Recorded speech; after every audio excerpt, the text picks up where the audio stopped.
করতেই লাগে, তাহলে সে ইনহেলার ব্যবহার করে রোজা রাখবে।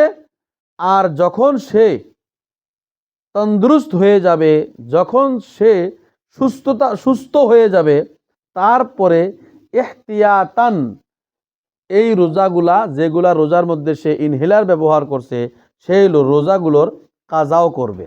এটা হচ্ছে ভালো, মানে রোজাও রাখলো, এদিকে ইনহেলার ব্যবহার করে করে রোজাও রাখলো, আবার ফির যখন সে ভালো হলো তারপরে সে রোজার কাজাও করে নিল। এটা ভালো, এটা বেহতর।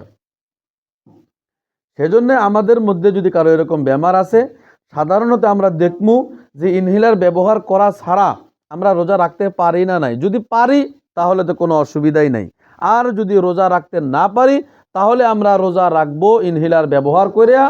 আর তারপরে আবার ইনশাআল্লাহ যখন আল্লাহ তাবারাক ওয়া তাআলা আমাদেরকে সুস্থতা দান করবেন, তারপরে আমরা কি করব, আবার রোজা রাখিয়া নেব ইনশাআল্লাহ। তারপরে আরেকটা মশলা হলো যে একজন ব্যক্তি রোজা রাখিয়া, আমি যাওয়া সপ্তাহে বলছিলাম, না যাইনা অনিচ্ছাকৃতভাবে যদি আপনি বমি করেন তাহলে আপনার রোজা ভাঙবে না। যদিও আপনি মুখ বুঝাই করে যদি বমি করেন তাও রোজা ভাঙবো না। আর যদি আপনি ইচ্ছাকৃতভাবে বমি করেন, ইচ্ছাকৃতভাবে যদি মুখ বুঝাই করে বমি করেন, তাহলে সবের নজদিকেই রোজা ভাঙে যাব। আর যদি আপনি মুখ ভরিয়া বমি করলেন না, বরঞ্চ মানে অল্প বমি করলেন, নিজে ইচ্ছা করে ইচ্ছাকৃতভাবে আপনি অল্প বমি করলেন, তথাপিও ইমাম মুহাম্মদ রহমতুল্লাহ আলাইহির নিকটে রোজা ভেঙে যাব। আর ইমাম আবু ইউসুফুর রহমতুল্লাহ আলাইহির নজদিকে রোজা ভাঙবে না। কিন্তু রোজা ভাঙে যাওয়াটার মধ্যে ইহতিয়াত, তার জন্য আমরা যাতে যাই না বুঝা হাতে মুখের ভিতরে, গলার ভিতরে হাত দিয়া যাতে আমরা কোনো ধরনের কোনো জানি আমরা বমি না করি। কোনো সময় এরকম হয়ে যায় যে নাক দিয়া খুন বাহির হয়, নাক দিয়ে রক্ত বাহির হয়, আর সেই রক্ত তো এমনি আমাদের নাকের ভিতরে বাইরে বাড়ায়।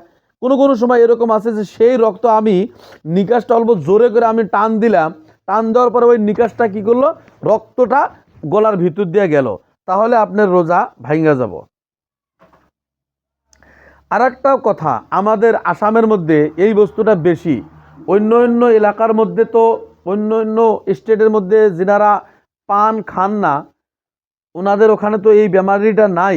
আমাদের এখানে, আমাদের আসামের মধ্যে এই বেমারিটা বেশি আছে যে পান খানা খাওয়ার পরে আমাদের পান খাইতেই লাগবো।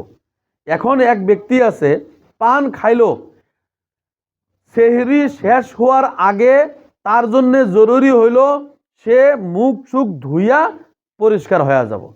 কিন্তু যদি এরকম অবস্থা হয়ে যায়, সে পান খাইলো আর পান খায়া মুখও ধুইল না, কুলিও করলো না, মুখের মধ্যে পান রইছেই, চাবাইতে চাবাইতে সে ঘুমায়া পড়লো। আর যখন সে জাগ্রত হয়েছে, উঠছে, তখন দেখে যে তার মুখের মধ্যে পান আছেই, লগে লগে তখন কুলি করতেছে। হব না, আপনার রোজা ভাঙা যাব, রোজা হবে না, রোজা ভাঙা যাব। আর একটা রোজা কাজা করতে লাগবো, হুশ জানি থাকে। আমরা যদি পান খাই তাহলে সময় হওয়ার আগেই আমরা কি করবো, মুখ ধুইয়া পরিষ্কার হয়ে নেব।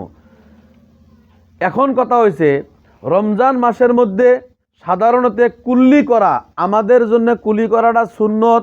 তারপরে আপনার নাকে পানি নেওয়া সুন্নত, গড়গড়া কুলি করা সুন্নত। এটা সাধারণ অবস্থার মধ্যে নাকের ভিতরে একদম নরম হাড্ডি পর্যন্ত পানি পৌঁছান, এটা সুন্নত। এটা হচ্ছে আপনার অন্য মানে রমজানের বাহিরে।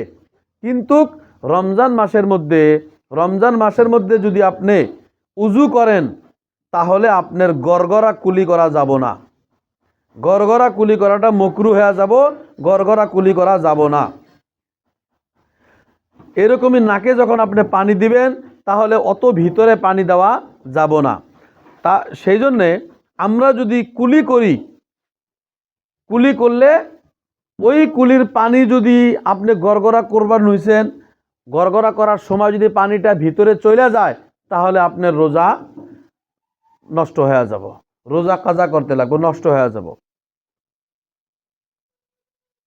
এরকমই আমরা কি করলাম, নাকের মধ্যে অথবা কানের মধ্যে অথবা কানের মধ্যে, এই দুইটা বস্তু, নাক আর কান, চোখ না, নাক আর কান, এই দুইটা বস্তুর মধ্যে যদি আমরা ওষুধ দেই, ড্রপ দেই, বা তেল দেই, বা এরকম কোনো পানীয় দ্রব্য দেই আমরা, যে মানে সেই দেওয়ার সাথে সাথে দিলে আপনার রোজা ভাঙ্গা যাব। তার কারণ নাক আর কান এই দুটা এরকম একটা আমাদের অঙ্গ, যে অঙ্গর মধ্যে পানীয় যদি আমরা ঢালি, পানি যদি ঢালি বা ওষুধ যদি ঢালি, সেটা আমাদের দিমাগে চলে যাব বা অথবা আমাদের পেটের ভিতরে চলে যাব। আর যে কোনো বস্তু আমরা এই দুইটা বস্তুর মধ্যে যদি নেই, দিমাগের মধ্যে বা পেটের মধ্যে যদি আমরা নেই, তাহলে আমাদের রোজা ভাঙ্গা যাব। চোখের মধ্যে যদি আমরা ওষুধ নেই, তাহলে আমাদের রোজা ভাঙবে না। চোখের মধ্যে যদি আমরা ওষুধ নেই, তাহলে আমাদের রোজা ভাঙবে না। চোখের মধ্যে যদি আমরা সুরমা লাগাই, তাও আমাদের রোজা ভাঙবে না।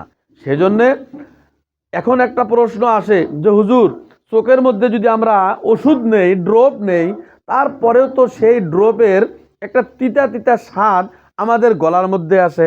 কয় এটাতে কোনো অসুবিধা নাই, এটাতে কোনো অসুবিধা হবে না, এটাতে আপনার রোজা নষ্ট হবে না। সেজন্য এখানে বলা হইতেছে শুধুমাত্র কান